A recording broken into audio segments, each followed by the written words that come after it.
Et si l'on vous demandait, qu'est-ce que c'est les sacrements? On a besoin des sacrements pour vivre. Ça nous pousse, ça nous tire, ça nous aide à cheminer et ça nous demande un engagement. Ça peut nous aider à avancer sur une faute qu'on a fait ou quelque chose comme ça. Si j'avais pas la messe tous les jours, moi ça me gênerait. Ça nous laisse pas nous reposer tranquillement dans notre coin. Donc, ça permet aussi de savoir où on en est et de faire un bilan sur ce qu'on a déjà vécu et ce qu'on veut vivre. C'est un moyen que Dieu nous donne pour vivre en enfant de Dieu. Ça m'évoque le mot sacré, forcément, et une action, sacrement. C'est sacré, donc ça passe avant tout pas assez important.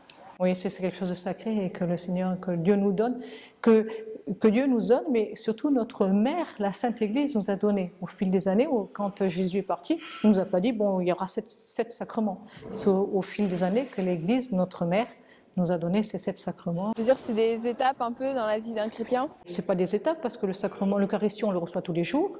Et le sacrement du pardon, on peut le recevoir aussi autant de fois qu'on le veut.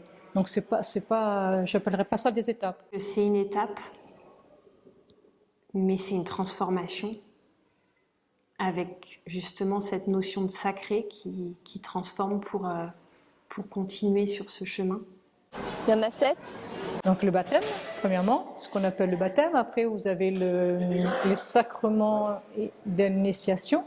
La première communion. La confirmation. Et l'autre, le pardon. Ce sont les 4 sacrements qui nous initient à la vie de Dieu. Après, il y a le mariage. L'ordination. Il n'y a pas l'onction des malades? Qu'on appelait autrefois l'extrême onction, mais qui maintenant s'appelle le sacrement des malades, parce qu'on peut le recevoir non pas à l'article de la mort, mais vraiment quand on se sent faible, les personnes à un certain âge. Avant une grande opération, on peut demander, quand on a un certain âge et que c'est risqué, on peut demander le sacrement des malades. Et c'est pour tout le monde un sacrement. Le baptême peut être reçu par tout le monde pour devenir enfant de Dieu. Et à partir de ce baptême, on peut recevoir les autres sacrements. On choisit de vivre avec Dieu, vu que nos choix, on les fait devant Dieu, ça veut dire qu'on veut l'impliquer dans notre choix et donc dans notre vie.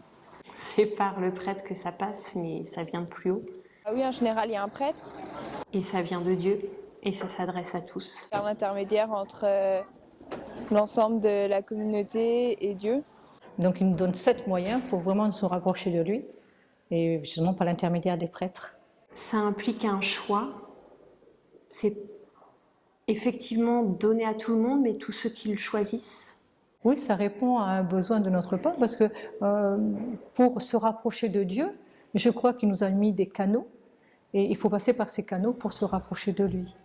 Par exemple, je pense au mariage ou au pardon.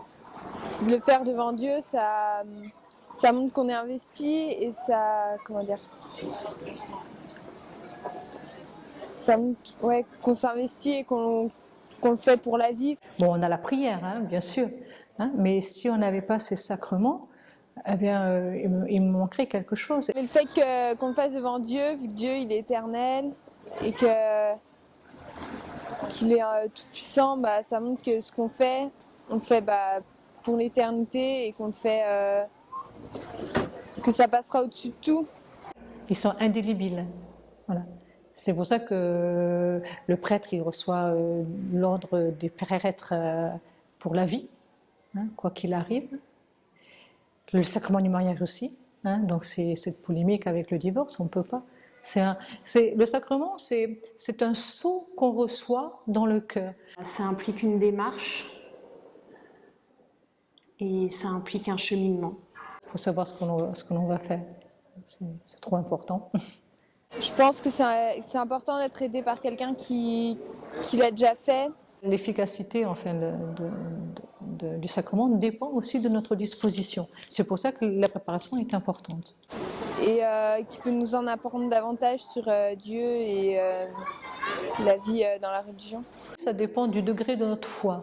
Parce qu'on reçoit un sacrement, mais si on n'a pas la foi, il faut croire que si on reçoit l'eau au baptême, il faut croire que ça nous lave.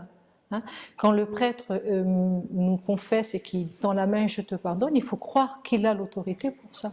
Donc ça dépend aussi de notre degré de foi pour que le Seigneur passe par le sacrement.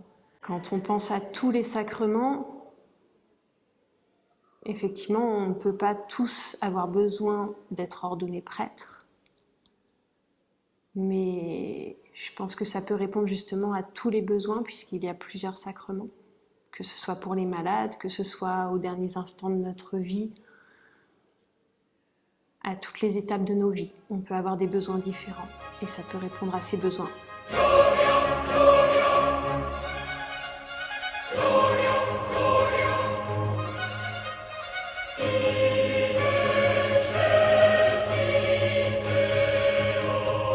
Parce qu'on ne peut pas dire « moi je crois mais je ne pratique pas ». Voilà. Et quand j'entends ça, ça me fait mal. Je dis comment croire sans pratiquer, sans s'approcher de celui qui est tout amour et qui se donne à nous, et qui se donne à nous tous les jours à la messe, ou au moins tous les dimanches, et puis qui a toujours les bras tendus comme le père de l'enfant prodigue, qui est toujours là pour nous pardonner. Alors quand je dis je crois et je pratique pas, pour moi c'est un non-sens. Voilà, et je voudrais donc les encourager à se rapprocher de l'Église, qui a ses défauts, qui n'est pas toujours, voilà, qui est faite d'hommes pécheurs.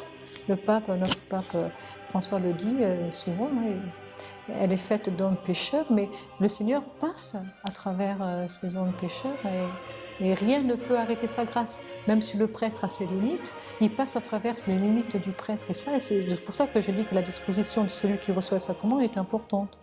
Bon, c'est pas le prêtre, c'est pour nous. Dès qu'il a revêtu une robe blanche, il est pour nous le Christ.